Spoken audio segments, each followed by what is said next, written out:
Kulesi siqephu esithile ngizoxoxa ngokuvikela izinso uma une-diabetes.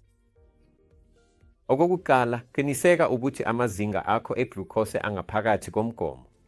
Okwesibili, qiniseka ukuthi umfutho wegazi lakho ulawuleka kahle.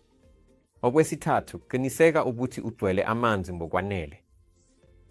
Okwesine, gwema ukuthatha imithi yokwelapha izinhlungu engadingekile.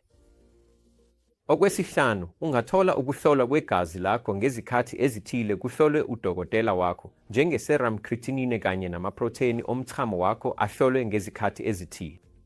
Okokugcina, xoxa nodokotela wakho uma ungcono ekubeni usebenzisa imishanguzo efana ne-skeletal inhibitors, ACE inhibitors noma ama-ARB.